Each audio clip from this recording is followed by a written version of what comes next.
Digital team,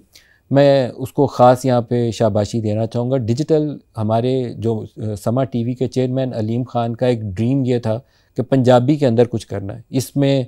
जिस दिन मैं पहले दिन उनसे इंटरेक्ट कर रहा था इस रिस्पॉन्सिबिलिटी के साथ जो उन्होंने मुझे असाइन की, तो उनका एक ड्रीम ये था कि पंजाबी ज़बान के अंदर बहुत काम करने की ज़रूरत है। शायद इस खित्ते से वो बिलोंग करते हैं तो एक वो मोहब्बत होती है ना, लाहौर शहर से उन्हें बहुत मोहब्बत है, तो इसी तरह पंजाबी उनके दिल के बहुत करीब था। तो पंजाबी ज़बान में हमने डिजिटल के ऊपर पॉडकास्ट स्टार्ट की जो बिल्कुल एक नया तजर्बा था। अंग्रेज़ी में लोग पॉडकास्ट कर रहे हैं, उर्दू में कर रहे हैं, लेकिन पंजाबी में पॉडकास्ट करना, और वो इस कदर हमारा कामयाब हुआ कि उसकी धूम जो है सिर्फ पाकिस्तान में नहीं बल्कि पाकिस्तान के बाहर भी गई। Most successful experience.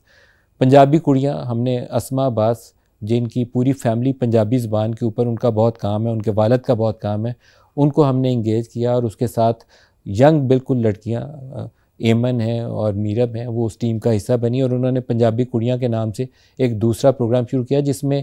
टिपिकल जो पाकिस्तानी हमारा पंजाब का लोक कल्चर था उसको प्रेजेंट करना शुरू किया। वो टप्पे और वो गीत जो शादी ब्याहों में पंजाबी ज़बान में गाए जाते थे वो दिखाने शुरू किए। फिर इसी तरीके से लाहौर शहर के ऊपर हमने तारीख़ी मकामात हों या सोशल इश्यूज़ हों उसको कवर करने के लिए दोबारा पंजाबी ज़बान में, तो पंजाबी में हमने एक्सटेंसिवली शुरू किया और बहुत कामयाबी से किया। तो पूरी जो डिजिटल टीम है उसको इस पर मुबारकबाद कि शाबाश, very well done, keep it up, इसको काम को मज़ीद आगे बढ़ाना है।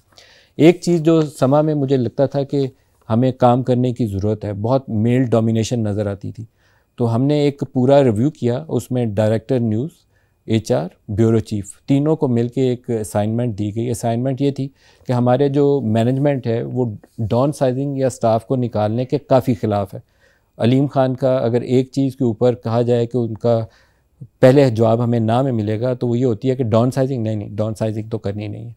स्टाफ को रीडिप्लॉय कर दें। मुझे जब से ये ज़िम्मेदारी दी गई दिसंबर से लेकर अब तक हमने मुख्तलिफ़ डिपार्टमेंट से स्टाफ को लेकर जहाँ कमी थी उसको रीडिप्लॉय किया है, रीट्रेन किया है, किसी को डाउन साइज नहीं किया। लेकिन कुछ जगहों पे फिर वो डेड वुड डेवलप होना शुरू हो जाती है, तो हमने ये फ़ैसला किया कि ऐसे करते हैं कि एक इंटरनली एक क्राइटेरिया सेट करते हैं प्रोफेशनली, उसके अंदर कोई लाइक्स या डिसलाइक्स नहीं होंगी कि ये मेरा दोस्त है, ये मेरा साथी है, ये मेरे करीब बैठता है, ये उसके करीब बैठता है, बल्कि जो प्रोफेशनली मोस्ट कॉम्पिटेंट है आप उसको हाईएस्ट स्कोर दें,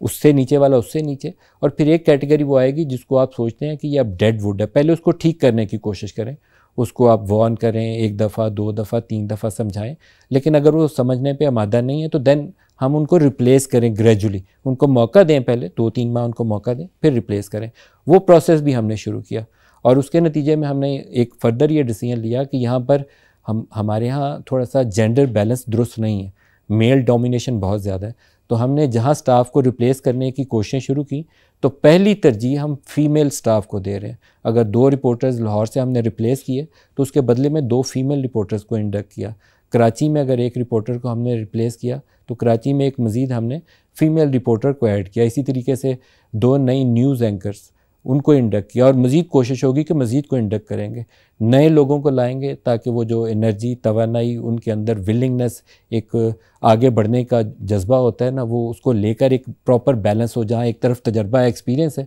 उसके साथ यंगस्टर्स को भी मौका मिले और हम इसको आगे लेकर चलें।